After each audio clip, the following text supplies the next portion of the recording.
Herkese yeniden merhaba, ben Ecehan. Kanalıma hoş geldiniz. Bugün sizlere yeni yıl sofralarınızda uygulayabileceğiniz hızlı ve pratik tarifler vereceğim. Bu tariflerin özelliği aslında görsel olarak da sizin süslemelerinizi ve o yeni yıl ruhunu yaşatacak olması. Bir önceki videomda hatırlarsanız Poundland'den aldığım süslerle çamımı süslemiştim ve bir sürü dekoratif ürün de almıştım. Şimdi bunları kullanarak bir sofra hazırlayacağım. Ve aynı zamanda yeni yıl ruhunu bize yansıtabilecek bazı tarifler paylaşacağım. Bunların hepsi oldukça kolay, çok fazla malzemeler gerektirmeyen tarifler. Umarım hoşunuza gider. Paylaşacağım tarifler arasında bir kozalak pasta tarifi var. Böyle üzerine kar yağmış gibi görüntü veren çok güzel, çok şık bir kozalak pasta tarifi ve oldukça basit. Bunun yanı sıra çam ağacı şeklinde bir süslememiz olacak. Bir tane bu yılbaşı şekerleri var ya, bastonlardan. Öyle bir tarifimiz olacak ve son olarak da sıcak şarap yapıyor olacağım. Umarım hoşunuza gider. O zaman haydi başlayalım. Evet, şimdi ilk tarifimiz kozalak pasta. Kozalak pasta oldukça kolay bir tarif ama size şu konuda uyarayım. Eğer mesela akşama misafiriniz gelecekse o zaman bunu sabahtan yapmanızı öneriyorum. Çünkü hazırlaması basit ama biraz buzdolabında bekleyip o kozalakların iyice sıkışması gerekiyor.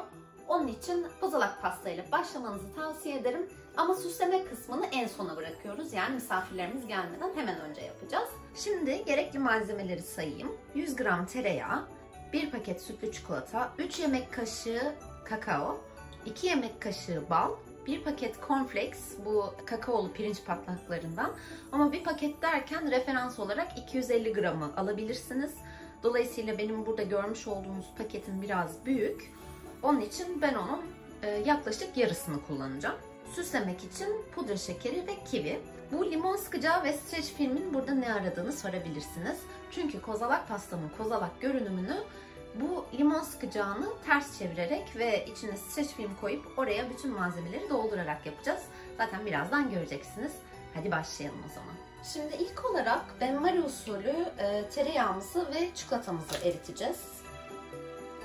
Burada aslında amacımız yavaş yavaş erimesi. Daha güzel bir şekilde erimesi. Önce biraz tereyağımız erisin, ondan sonra çikolatayı da ekleyeceğiz. Evet, görmüş olduğunuz gibi tereyağımız tamamen eridi. Şimdi içine çikolataları koyacağız ve karıştıracağız.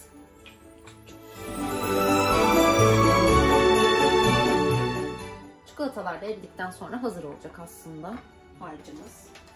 Ve başka bir kaba alacağız. Bu benim en sevdiğim yılbaşı tariflerinden bir tanesi. Hem çok pratik hem de görünümü çok güzel oluyor. Ben bu tarifi annemden öğrendim. Her yeni yılda mutlaka yapar. Ve işin güzel kısmı aslında her yerde bulabileceğiniz malzemelerle yapılıyor olması. Yani ekstradan bir şey aramıyorsunuz. Böyle alengirli şeyleri yok.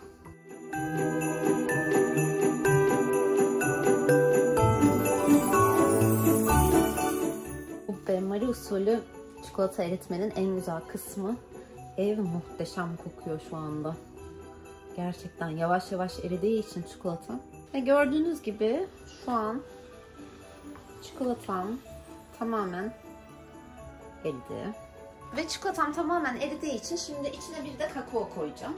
Kakaoyu da 3 yemek kaşığı koyuyorum.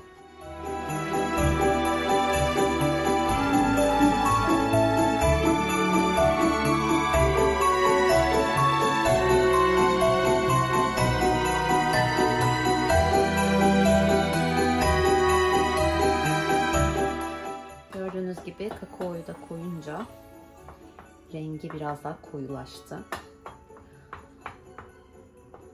Kakao zaten şekersiz ve daha acı olduğu için ben bitter çikolata kullanmayı çok tercih etmiyorum. Ama isterseniz sütlü çikolata yerine tabii ki bitter çikolata da kullanabilirsiniz. Evet, bu çikolata, tereyağı ve kakao işi tamam. Şimdi ocaktan alacağım bunu ve bir karıştırma kabına koyacağım. Balı ve mısır gevreğini de ilave edip ondan sonra şekil vermeye başlayacağım kozalaklarıma. Evet, şimdi karışımımı döktüm bir kaba. İçine bir de 2 kaşık bal ekliyorum. Şimdi balımın iyice karışmasını istiyorum. Onun için güzelce karıştırıyorum. Ve son olarak da mısır gevreğimi ilave edeceğim.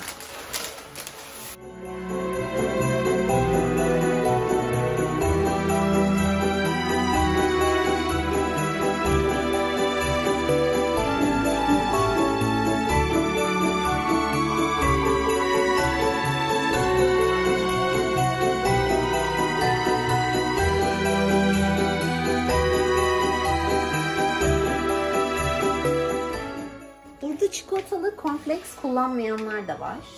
Ama bence renk bütünlüğünü sağlamak için çikolatalı cornflakes kullansanız daha güzel olur. Ben o şekilde yapıyorum. Çikolata ve kakaolu sosun iyice karıştığından emin olun cornflakes'e. Eksik bir yer kalmasın. Onun için karıştırmaya biraz vakit ayırın. Evet, karışımım artık hazır. Şimdi ihtiyacım olan limon sıkacağı ve streç film. Şimdi yapacağımız şey çok basit. Limon sıkacağını tersine çeviriyoruz ve içine streç film koyuyoruz. Sonrasında malzemelerimizi doldurup paketleyip diziyoruz.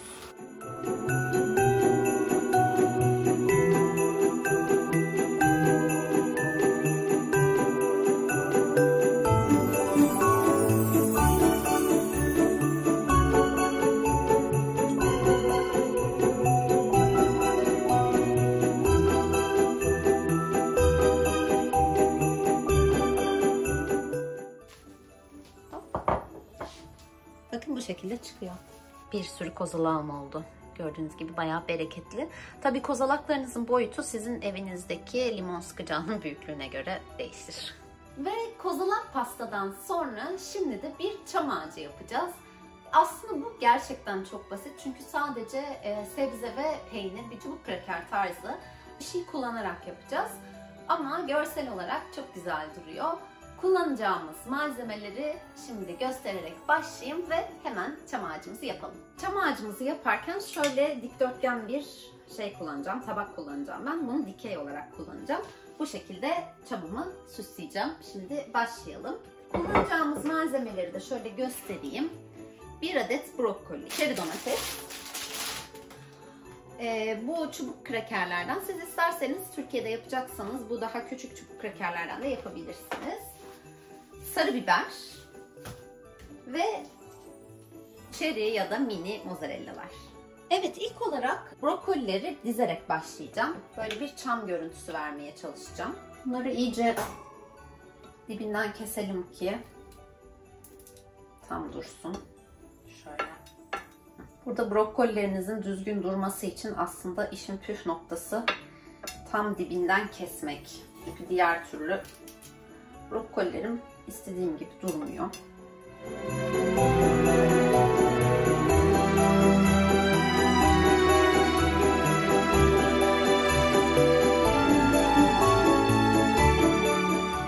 Aslında bu arada bu çam ağacını kivi ve çilekten de yapabiliyorsunuz.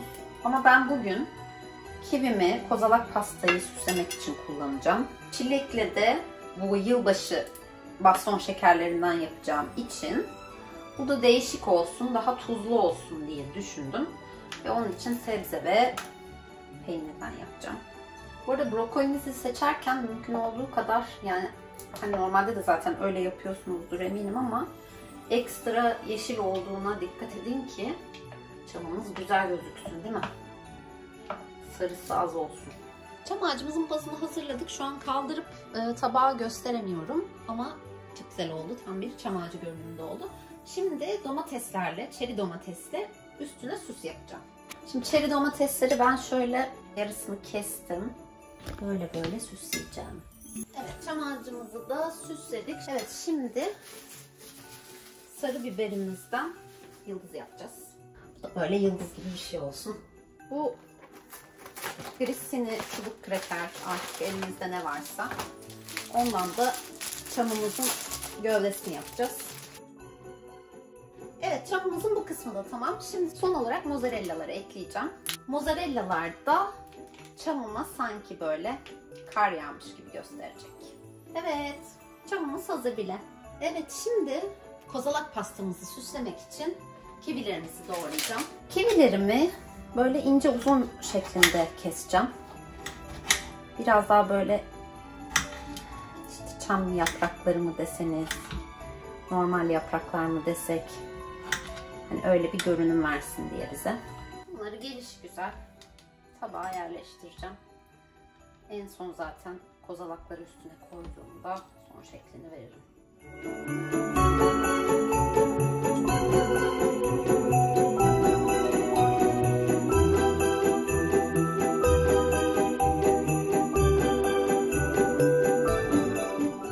Sırada çilekler ve muzlarla yapacağım baston şekerlerim var.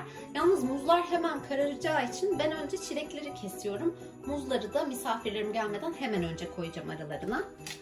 Şöyle yatay bir şekilde kesmeye başlıyorum.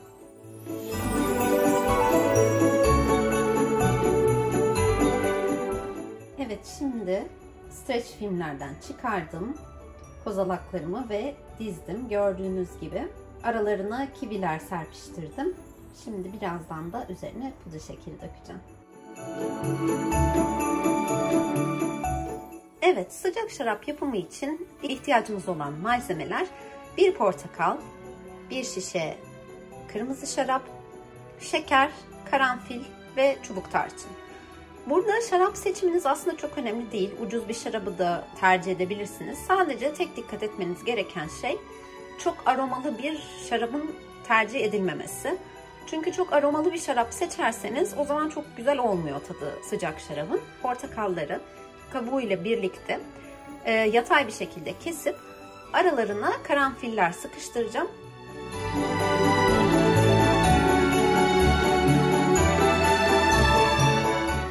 Sonrasında da çubuk tarçını ve istediğiniz kadar şekeri ekleyip hafifçe ısıtacaksınız. Burada püf noktalarından biri kaynatmamak. Çünkü eğer kaynatırsanız alkolü tamamen kaçar, uçar ve tadı yine bozulabilir. Şeker miktarı ile ilgili de tencereye koyduktan sonra şarabınızı ve diğer malzemelerinizi şekeri yavaş yavaş ekleyip tadına bakın.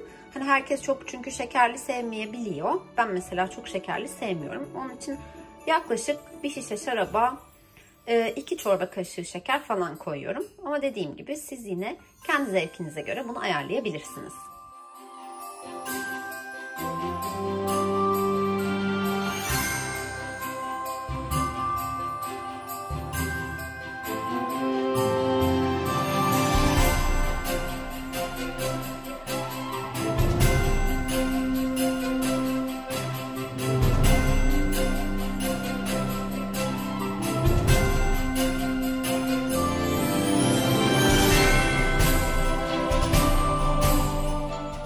Böylece bir videonun daha sonuna geldik. Umarım paylaştığım tarifler ve sofra düzenim hoşunuza gitmiştir.